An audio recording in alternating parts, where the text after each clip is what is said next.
가만히 생각해 보니까 한 분을 빼먹은 것 같아요. 누구를 빼먹었지? 가만히 생각해 보니까 이영화 집사님. 고맙습니다. 오늘 이 에베소서 2장에 있는 말씀은 예수께서 이 땅에 오신 목적이 화평케 하기 위해서 오셨다.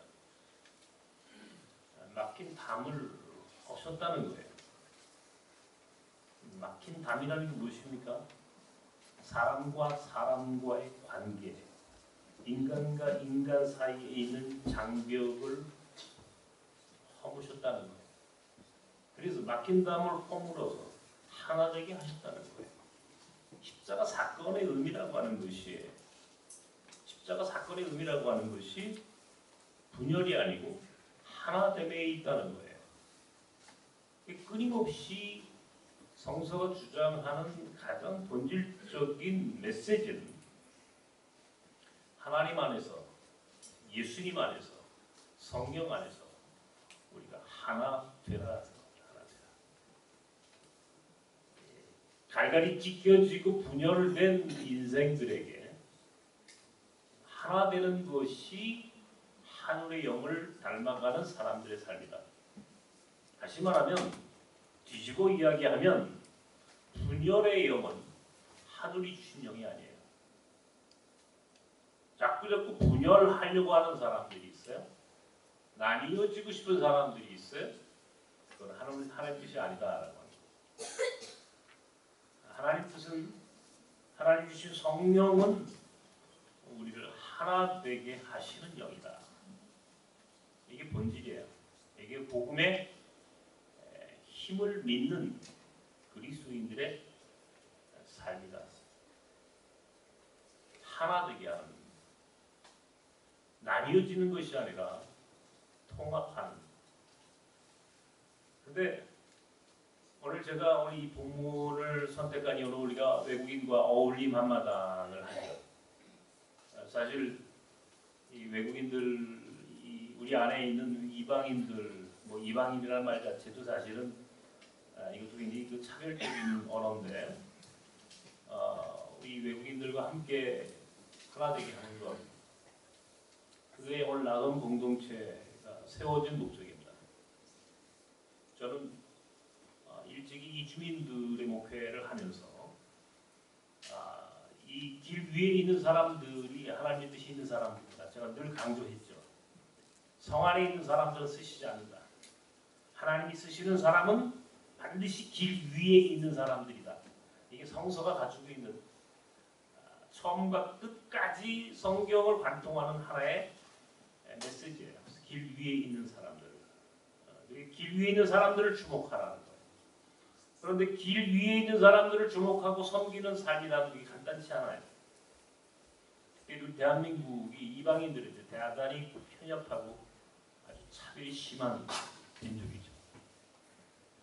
그래서 나그네들을 섬기는 공동체라고 하는 의미인데, 나섬이라는 것이 어울림 한마당을 통해서 우리가 그래도 적어도 나섬에 있는 교인들만이라도 하루를 함께 더불어 웃고 하나님 주신 이 아름다운 계절을 누릴 수 있는 그런 시간을 가져보자라고 해서 만든 시간들이거든요. 예수께서 이 땅에 오셔서 하셨던 사역이 바로 그 사역이에요. 유대인과 이방인이라고 하는 그 장벽을 허무셨죠. 유대인들만 나만 의롭고 나만 우리만 구원받는 집단이라고 하는 대단히 독선적이고 편협한 유대 공동체에게 예수께서 이 땅에 오셔서 하셨던 것이 무엇입니까? 너희들만이 아니라 모두가 유대인들만이 아니라 모든 이 땅의 피조물이 하나님의 사랑 안에서 구원받아야 한다라고 하는 그것이 바로 십자가 사건의 의미라고 여러분께 말씀을 주셨습니다. 바로 그런 사역을 위해서 우리 주님이 오셔서 3년의 공생애를 하셨고 급기야 십자가에 달려 돌아가시는 그 의미는 바로 그 장벽을 허물기 위해서 그렇게 하셨다. 우리가 예수를 따라가는 삶이란 그리스도인이란 바로 그런 장벽을 허물고 막힌 담을 허물어가는 그런 성화된 성숙한 그리스도인의 삶으로 자신을 자꾸자꾸 그렇게 바꾸어가는 삶이다. 이게 복음이 가르쳐주는 진리입니다. 그런데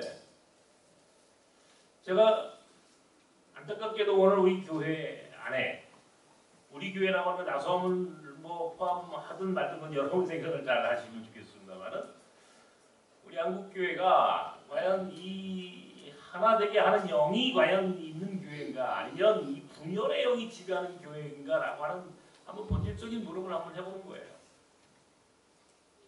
오늘 기독교인들이 우리 크리스천들이 한국의 크리스천들이 과연 하나님이 오늘 이 본문을 통해서 말씀하셨던 것처럼 예수 그리스도를 따르는 막힌 담을 허무는 그런 우리 성숙한 그리스도인으로서 살아가고 있는가 한번 생각해 보자는 겁니다. 지난주에 대통령 선거가 끝나고 당선자가 발표가 새로운 대통령이 취임을 했습니다. 여러분들 누굴 찍으셨습니까? 물어보면 안 되죠. 비밀 투표니까. 저보고는 뭐 누구 찍었을 거다. 다들 여러분이 저를 굉장히 아주 고정관념이 심하세요. 저한테 선입관이 있어요. 제가 15번 찍을 거라고 생각하셨죠, 여러분들.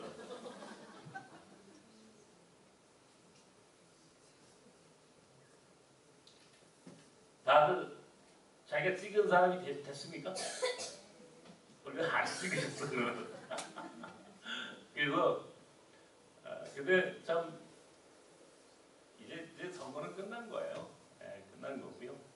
더 이상 우리가 하나 돼서 빨리 대한민국이 하나 되는 나라가 되어야 되는데 온 국민이 빨리 하나가 되어야 지금 이 위기를 극복할 것 같지 않겠습니까? 지금 남북의 문제가 얼마나 심각합니다. 오늘 아침에도 아마 이 북한에서 또 뭐 무슨 미사일을 쐈다고 하는데 이게 지금 전 세계의 화약고예요. 남북이 분단되어 있습니다. 남북이 분단되어 있어요. 네? 아직도 21세기의 이데올로기, 이념이라고 하는 걸로 남북이 분열되어 있는 분단 국가가 지금 전 세계 어디 있습니까? 대한민국 하나예요. 남북의 분단은 이건 지금 세계적인 이슈고요. 이 동서가 나뉘어졌어요. 동서의 갈등이라고 하는 것은 이건 뭐 참 이번에 많이 그래도 완화가 됐습니다만 이 지역의 이 대결, 지역 간의 갈등이라고 하는 거. 이게 또 새롭게 세대 간의 갈등이 있습니다. 젊은 사람들과 노년, 빈부의 담이 너무 크게 쓰여져 있어요. 이건 어쩔 수 없는 지금 우리 사회의 가장 본질적인 지금 딜레마인데요. 20대 80이라고 하는 이 팔레토의 법칙이 이제 뭐 1대 99 모든 부가 한쪽으로 너무 편중되어 있는 소위 다운 임팩트, 이 낙수 효과가 일어나지 않는 이 지금 이런 심각한 이 빈부 경제적인 양극화의 문제, 이 문제가 좀 치유되고 회복되고 하나 되어야 하는 지금 아주 막중한 시대에 나는 적어도 우리 교회와 그리스도인들이 과연 이 문제를 지금 치유하고 화해하는 일에 얼마나 앞장서고 있는가 한번 돌아보자는 거예요. 근데 안타깝게도 자 새로운 대통령이 뽑혀서 좋든 싫든 본인이 찍었든 찍지 않았든 이제 새로운 시대를 살아가는 이 시점에 우리 교회가 지금 분열을 획책하고 방해를 하고 해방하려고 하는 대단히 악한 영이 교회 안에 있다는 사실을 알았어요. 오늘 한국 교회 안에 이 분열의 영이 싹트고 있다는 사실을 알았어요. 이미 오래된 거예요. 적어도 힘을 믿는 사람들, 예수 그리스도를 구주로 믿는 사람들은, 하나님의 말씀을 생명력 있는 말씀으로 믿는 사람들은, 이제는 하나 되기 위해서 모든 것을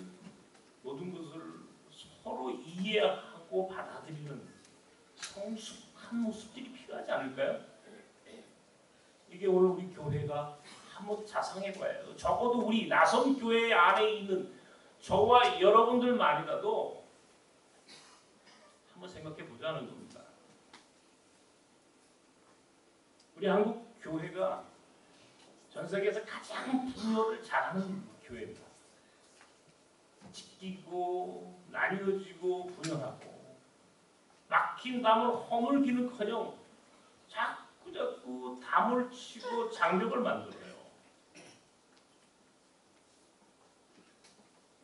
한국교회 초대 교회 역사에 묘동교회인가요? 백정이, 박씨라고 하는 백정이, 박씨성을 가진 백정이 장로가 됐습니다. 초대교회 장로가 됐어요. 누가 됐냐? 백정이, 박씨성. 나중에 그분이 이름을 나중에 받아. 이게 백정은 이름이 없었던 모양이에요. 나중에 이름이 그 박성춘인가 하는 이름으로 이름을 받는데, 백정이 장로가 되니까 양반들이, 야, 이게 양반들이 저 백정이 장로가 되는데 우리가 어떻게 같이 예배를 드려? 그리고 교회를 갈랐어요. 그렇게 세워진 교회가 연동교회입니다. 승동교회와 안동교회가 상민과 양반이 예배를 함께 할 수 없다는 이유로 그렇게 또 갈라진 교회 역사를 가지고 있어요. 우리 교회 역사 안에 양반들끼리 드려야 되겠다, 상민들끼리, 백정이 장로가 되면 안 되겠다, 이런 분열의 시작이 있었어요.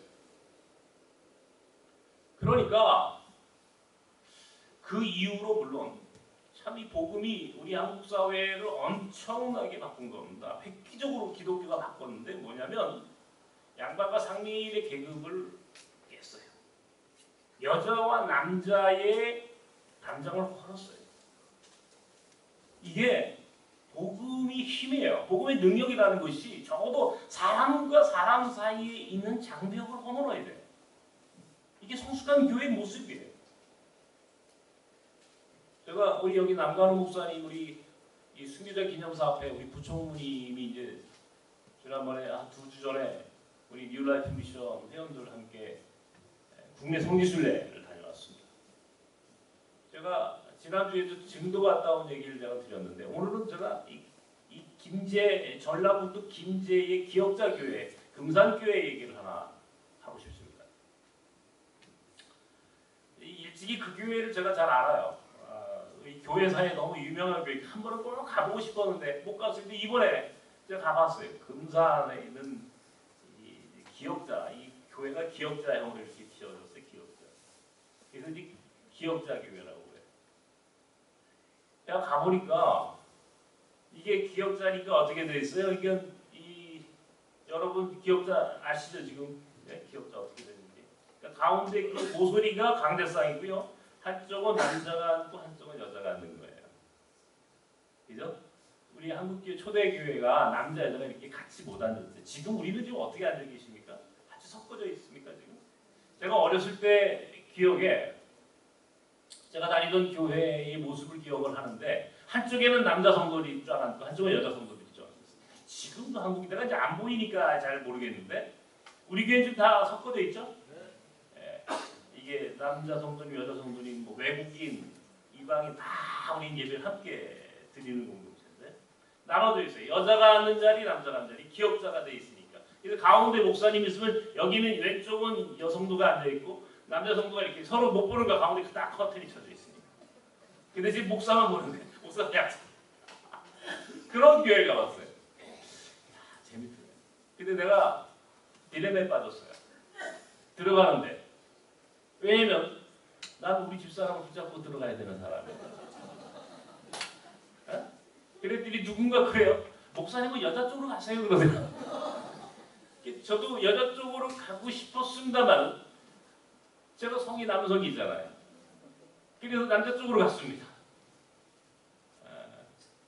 그래서 제가 그 안에서 생각을 해봤어요. 야, 이게 기업자 교회가 되어졌을 때는 아마 나는 여기서 예배드리기가 어렵겠구나. 나같이 눈이 이제 안 보이는 사람들은 참 예배드리기 고통스러웠겠구나.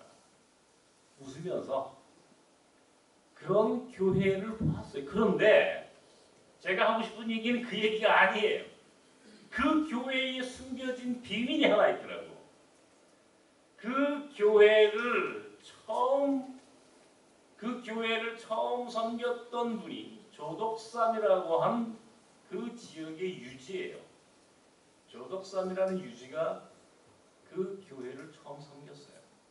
그런데 그 조덕삼이라고 하는 아주 부잣집이고 양반이었겠죠. 그 집에 하루는 이자익이라고는 저 경상도 남해에서 아무것도 없는 머슴이 한 사람이 들어왔어요. 자, 그러니 조덕삼이라고 하는 양반이며 지주와 이자익이라고 하는 경상도 남해에서 전라북도 김제까지 올라온 머슴이 교회를 같이 섬겨요. 같이 교회를 다니는 거예요. 그런데 장로 선거를 했어요. 장로 선거를 했는데 그러면 당연히 누가 장로가 되어야 될 것 같아요? 조덕삼이라는 양반과 지주가 적어도 그 교회를 처음 세운 그 양반이 장로가 되는 게 초대 장로가 되는 게 맞을 것 같은데 이상하게 이자익이라고 하는 머슴이 장로가 된 거예요. 이자익은 머슴이에요.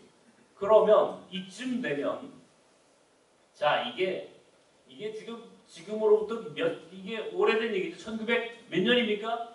남 목사님? 1905년? 네, 1905년. 뭐 아주 오래전에 그 전라북도 김제라고 하는 곳에서 이런 일이 벌어졌어요. 실제로 머슴이 장로가 된 거예요. 자, 2017년 이쯤에 한국교회에서 장로 권사 투표해가지고 장로 안 됐다고 그냥 교회 박차고 나가는 사람부터 시작해서 교회 안에는 돈 많은 사람들이 장로 되어야 한다라고 생각하는 선입관이 지배하고 있는 이 엄청난 오늘 한국교회의 현 주소 속에서 자그마치 지금으로부터 100년도 더 된 아주 오래된 한국교회 저 전라북도 김제라고 하는 곳에 있었던 일을 반추해 보자는 거예요. 이자익이라고 하는 머슴이 장로가 됐으면 조덕삼이라고 하는 양반과 지주는 그게 나올까요? 나오지 않았을까요? 안 나왔을 거야. 지금 같으면.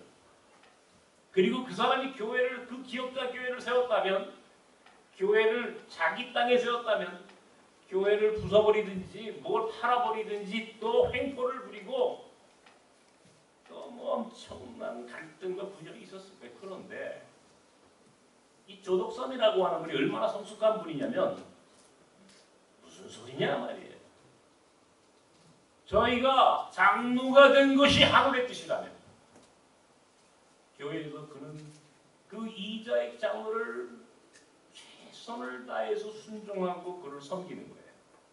집에서는 주인이고 머슴과의 관계인데 교회에서는 장로이고 또 혹은 그 아래서 뭐 계급이라고 하는 게 아니겠지만 그래도 관계가 그렇게 야릇한 관계인데 그걸 받아들이는 거예요. 더 나아가서 이 조덕삼 씨가 나중에 장로가 되는데 나아가서 자기 집 머슴 장로였던 이자익을 신학 공부를 시켜서 목사를 만들었어요. 그리고 그 금산교회의 담임 목사로 또 초청을 해. 이야, 내가 그 얘기를 듣고 너무너무 멋지다. 우리 한국교회에서의 이런 기막힌 이야기가 있었구나. 바로 그 조덕삼 씨의 후손이 나중에 국회의원을 했던 이 조세영 씨. 조덕삼 장로의 손자의 손자. 결국 훌륭한 가문에서 훌륭한 정치인이 나오는 거고 그게 오늘 한국교회가 그래도 그 교회를 기억하고 그 교회를 찾아갈 이유가 있다면 참 멋진 한국교회의 이야기를 나는 들었어요. 나는 오늘 나섬이 우리가 저도 우리 그런 멋진 교회가 되어야 되지 않겠느냐 말이야. 예수님이 이 땅에 오셔서 유대인과 이방인의 담을 허물었잖아. 바울 사도가 이방인의 사도라고 본인이 스스로를 고백합니다. 유대인만이 아니라 이방인들도 구원받을 수 있다. 율법이 아니라 믿음으로 구원받는다라고 하는 의미가 뭐예요? 율법은 유대인에게만 주어진 거야. 그러니까 유대인 외에는 구원받을 수 없다는 조건이야. 이게. 조건을 바꾼 거예요. 구원의 조건을 바꾼 거예요. 이 패러다임의 전환을 이룬 거예요. 구원의 패러다임을 바꾼 거예요. 율법에서 믿음으로. 나아가서 그 믿음 있는 사람들은 적어도 믿음이 있다는 사람들은 사랑이라고는 예수 그리스도께서 우리에게 말씀하셨어요. 하나님을 사랑하라. 나아가 네 이웃을 내 몸과 같이 사랑하라고 하는 이 사랑이라고 하는 성숙한 그리스도인의 가치를 가르쳐줘서 그 사랑이라는 가치를 통하여 인간과 인간 사이에 막힌 담을 허물으라는 거예요. 나와 너 사이에 막힌 담을 허물라는 거예요. 남과 북의 담장을 허물고 동서의 담을 허물고 우리 안에 있는 이 분열의 영을 치유하라는 거예요. 우리는 유대인이 아니야. 우리는 그리스도인이야. 예수 그리스도의 십자가 사건을 고백하는 그리스도인이라면 적어도 복음의 능력을 믿는 사람이라면 적어도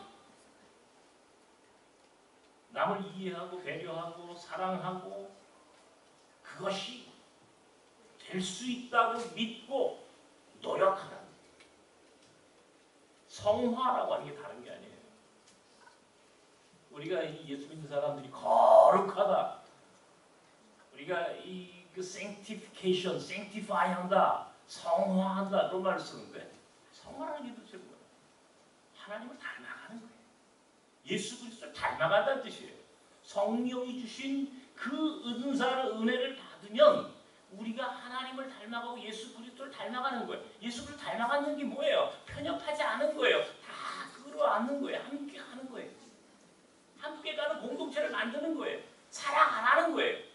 배려하고 이해하라는 거예요. 나보다 남을 낮게 여기라는 거예요. 인간에 대한 차별과 편견, 고정관념의 틀을 깨라는 거예요. 그런데 여전히 우리 한국교회는 아직도 이념의 좌파 우파 이념의 프레임에 다 걸려버렸어. 내가 찍은 사람은 옳고 찍지 않은 사람은 나빠져.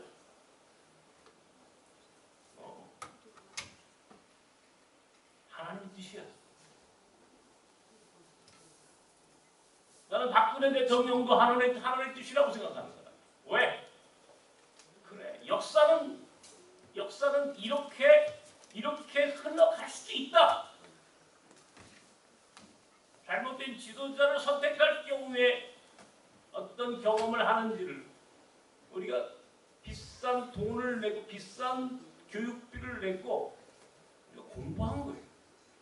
실패도 하나님의 뜻이고 성공만이 하나님의 뜻이 아니고 실패도 하나님의 뜻이고 그러면 오늘 우리에게 주어진 모든 상황과 조건 안에서 하나님의 뜻을 찾고 우리가 성숙되게 그것을 받아들이는 그래서 하나 되기 위하여 교회가 앞장서고 그리스도인들이 서로 용서하고 배려하고 이해하고 받아들이는 이런 노력들을 해야 되지 않겠습니까? 교회가 적어도.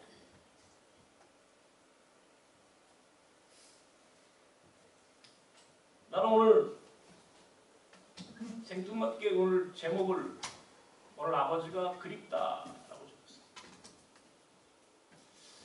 이게 왜 오늘 제가 이 이야기를 했냐면 우리가 이 세상에 뭐 국가와 사회와 뭐 이런 아주 거대 담론만 얘기하니까 조금은 그런 것 같아요.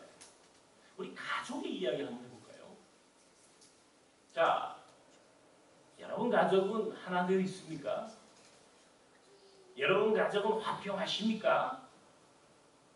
여러분 부부간에는 담이 없습니까? 없어요? 장벽 없어요? 누구세요? 어? 신용택 집사님 있어요? 없어요?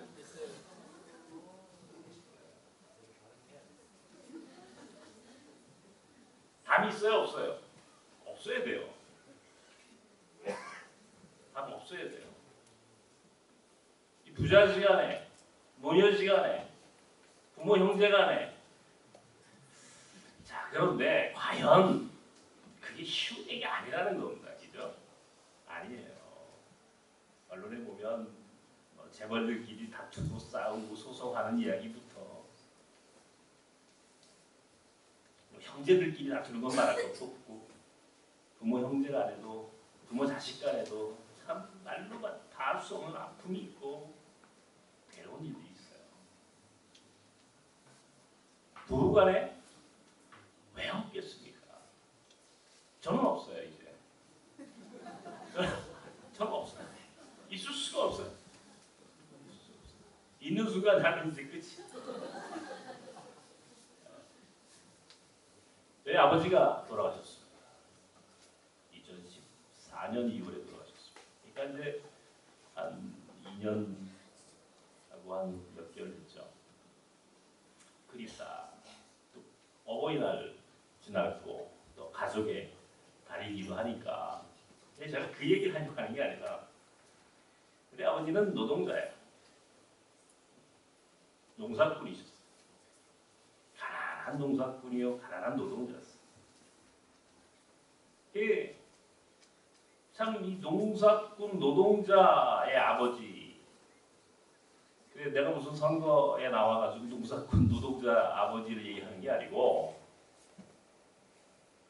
옛날에 이제 제가 언젠가도 얘기했지만 초등학교 때, 국민학교 때 이렇게 학교 다닐 때, 뭐 중학교 때 이렇게 다닐 때 뭐 학교에서 집안 사정 형편 조사 많이 하잖아요. 그죠? 그 아버지 직업이 있어 직업. 공무원, 교수, 뭐.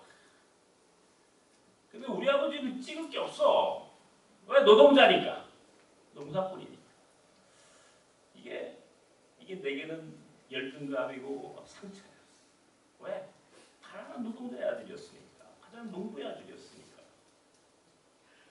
그러니까 아버지가 미운 거야. 싫은 거야. 아니 그거를 무슨 설명하고 안 하고 그냥 그건 이해 못하고 산 거야. 어린 거야. 철이 없는 거야. 철이 없는 거야.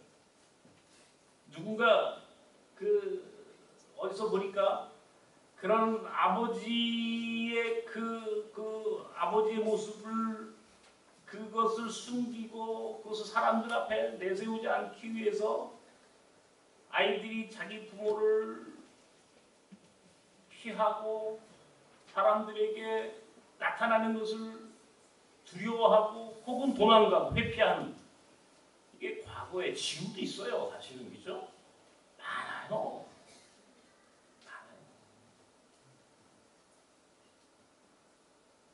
초등학교 때, 중학교 1학년 때 사춘기 한참 사춘기 때 저를 기억합니다. 중학교 1학년 때, 2학년 때, 야 가난한 농사꾼 노동자의 아들로 살아간다는 거, 거기에 대한 그 말로 설명할 수 없는 그 열등감 혹은 그런 상처들 그리고 보통 노동자로 사셨으니까 농민으로 사셨으니까 보통 어려웠습니까? 대한민국에서 60년대 70년대 노동자의 농민이라고 하는 이 삶이 얼마나 힘들었어요. 그러니까 괴로우시면 당신의 그 고통을 그 괴로운 모습들을 종종 보여줬어요. 아들이 내게. 그러고 난 그걸 본 거야. 괴로워하시는 아버지를 봤어. 그러니까 그렇게 괴로워하는 아버지를 보니까 난 또 괴로운 거야. 철이 없을 때는 그것이 그렇게 해서 오는 아버지의 모습 속에 상처를 받고 자라는 거야. 그래서 대한민국에서는 아버지와 아들의 관계가 썩 좋지 않아. 이게 원래 심리학에서 오이디푸스 컴플렉스라고 해서 뭐 보자 그런 컴플렉스가 있습니다만은 그런 아주 거창한 심리학의 그 빗대서 설명하지 않아도 과거에 우리 안에 우리 가족사 안에 참 그런 갈등과 아픔과 말로 설명할 수 없는 그런 모습들이 우리 안에 있었어요. 그래서 애증이라고 그래. 애증이죠. 애증. 사랑하기도 하고 증오하기도 하고 이게 소위 영어로 앰비밸런스 하자고 그러죠. 예? 이게 밸런스가 안 맞는 거예요. 이게. 예? 이런 관계가 있어요. 우리 안에. 중학교 3학년 때인가 우리 선생님이 이제 우리 선생님이 영어 선생님이었는데 나보고 너는 이 선생님과 가장 존경스러우냐라고 물었어. 내가 한번 언젠가 우리 교회에서 그 얘기를 했어요. 그 고민이 됐어요. 왜? 보통 존경할 분은 이순신 세종대왕인데 근데 나는 이순신도 세종대왕도 존경하지만 또 존경하는 분이 있을 것 같아. 이 생각이 왔어. 그때 문득 노동자 아버지가 생각났어. 아, 그래. 우리 아버지가 비록 배운 것은 없는 노동자요 농부지만 그래도 나를 먹이고 나를 공부시키는 분이라면 야, 이 선생님 내가 가장 존경해야 할 우리 아버지 아니겠어요? 선생님한테 얘기했어요. 선생님, 나는 우리 아버지를 가장 존경합니다. 그랬더니 이 선생님 나보고 아버지 뭐 하시는데? 갑자기 또 할 말이 되어버렸어요. 이게 말은 그렇게 해놓고 갑자기 선생님이 또 아버지가 뭐 하시는데 그러니까 할 말이 되어버렸어요. 그 얘기했어요. 우리 아버지 농사져요. 야, 너 네 집에 한번 가보자. 딱 그러게. 너희 집에 가자. 그래서 우리 선생님이 우리 집 찾아오셨어요. 우리 집은 가난했어요. 집도 형편없었고 길도 험했고 근데 우리 선생님이 오셨어요. 와가지고 우리 아버지한테 아버님 여기 혜근이가 이 세상에서 가장 존경한다는 분이 아버님이래요. 그래서 아버님이 어떤 분인지 알고 구경하러 아버님이 어떤 분인지 만나고 싶어서 왔어요. 딱 그 얘기를 하는 거예요. 옆에서 보는 거예요. 난 아버지를.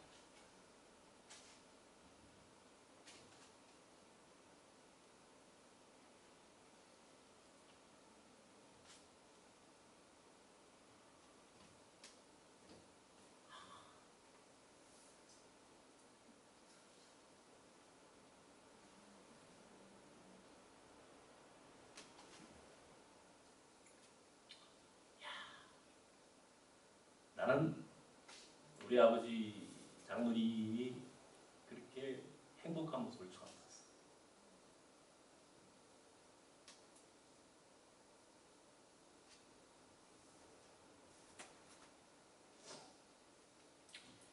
그게 이 세상에서 가장 행복할 때가 언젠가 보면요. 내 자식이 아버지인 나를 인정할 때 가장 괴로울 때가 언제냐면요. 자식이 부모를 인정하지 않을 때. 이게 나도 철이 들고 나중에 자식을 키워보고 또 자식이 결혼을 해서 손자를 낳고 그렇게 또 한 세대와 세대가 그렇게 흘러가는 그 삶의 현실 속에서 제가 배운 거예요. 이 세상에 가장 행복했을 때는 내가 성공했을 때가 아니라 내 아들이 내 딸이 나를 인정할 때였구나. 나는 그때 우리 아버지 얼굴 속에서 그것을 보았어요. 그리고 그 이후로 나는 철이 들었어요.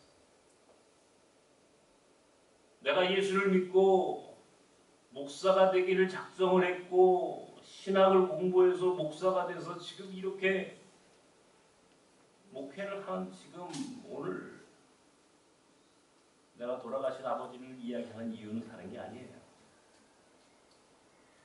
가족이라고 하는 얘기를 하고 싶은 게 가족.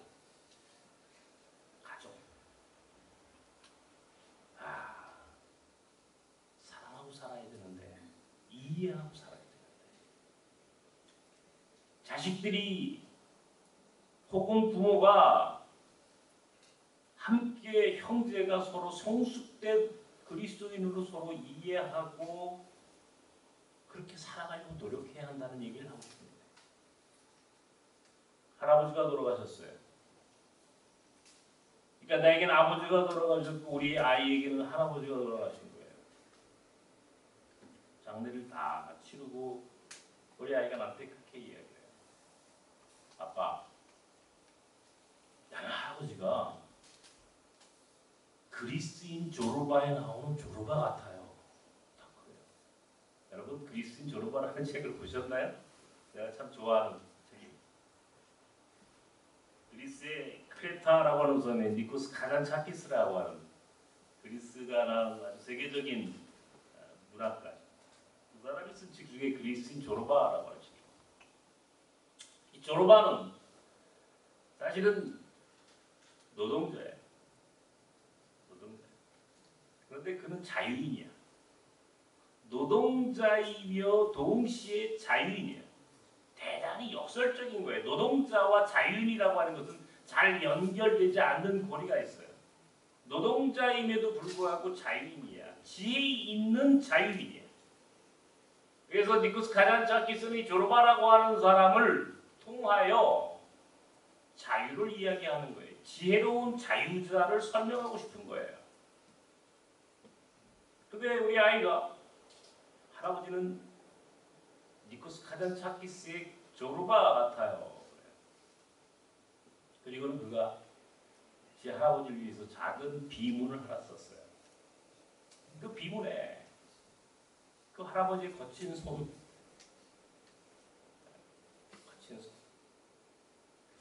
야, 그래 잘 썼다. 그래서 그걸 비문을 만들었어. 소나무 밑에 우리 아버지의 유골을 묻고 비문을 작게 써서 앞에 붙였어. 그리고 노동자이며 자유자였던 바로 조르바 같았던 그 할아버지를 생각하며 썼던 손자의 그 비문. 또 나 역시 나성 공동체 비록 작은 목회자의 삶을 살고 있지만 이런 목회자의 삶을 인정하는 아들을 원하고 있고 내가 죽었을 때는 우리 손자가 우리 할아버지는 또 그런 작은 목회자였음에도 불구하고 우리 할아버지도 조르바 같았어요. 예수님이 이야기했던 그래도 그렇게 한번 이 복음을 삶으로 몸으로 한번 살아보려고 몸부림쳤던 그런 목회자였어요라고 우리 손자가 또 나를 향해 그런 작은 비문을 하나 써줬으면 좋겠어요. 그렇게 세상은 흘러가겠지만 그렇게 만들어진 인생들이 조합을 이루면 이것이 하나님의 나라가 되는 거예요. 한 가족이 하나님의 나라가 되어야 한 교회가 하나님의 나라가 되어야 한 사회와 한 국가가 하나님의 나라가 되는 거예요. 예수를 믿는다는 것은 교회를 형성한다는 것은 이 땅에 살면서 하나님 나라의 모델을 만드는 거예요. 사람들이 이런 모델을 보고 교회로 오는 거예요. 우리가 다음 주에 아름다운 교회와 연합 예배를 드리기로 했어. 한 달에 한 번씩 연합을 하잖아.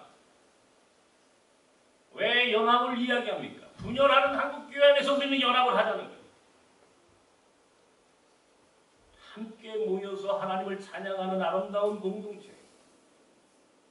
한국 사람과 나그네 이방인과 함께 하나님을 찬양할 수 있는 나선 공동체. 그런 작은 공동체가 대한민국을 하나로 통합하고 나아가 한반도 통일을 준비하는 이 평화 캠프 프로젝트까지 더 나아가 전 세계에 하나님의 나라를 만들어 보자라고 하는 선교 지향적인 목회를 그런 교회 공동체를 꿈꾸는 이유가 다 여기 있다는 거예요. 성숙함이다. 그리스도인의 성숙함이다. 적어도 예수라면 지금 내 삶에서 어떤 결정을 하실까? 오늘 예수라면 우리 대한민국을 어떻게 지금 하나 되게 하실까라고 하는 깊은 고민을 하고 고백할 수 있는 자들이 선택해야 할 삶의 모습.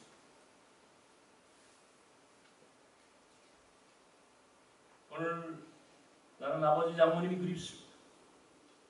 그때 이후로 나는 아버지 장모님이 돌아가시기까지 내가 고민이 있고 힘이 들고 괴로울 때마다 나는 그분과 살았어요.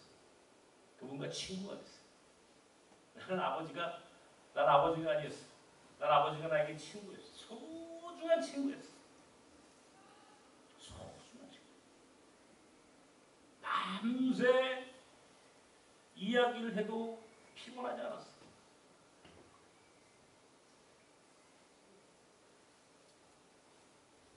젊은 시절에 난 아버지하고 밤새 이야기를 하고 있어. 막걸리 한 잔을 놓고 그분의 삶의 이야기를 들었어. 내 안에 있는 수많은 고민을 이야기했어. 그때마다 이해하고 받아주고 그리고 나는 아버지를 알게 됐고 이해하게 됐어. 비록 그가 배운 거 없는 노동자여 농민이었지만 나에겐 소중한 기독교인의 멘토였고 모델이었어.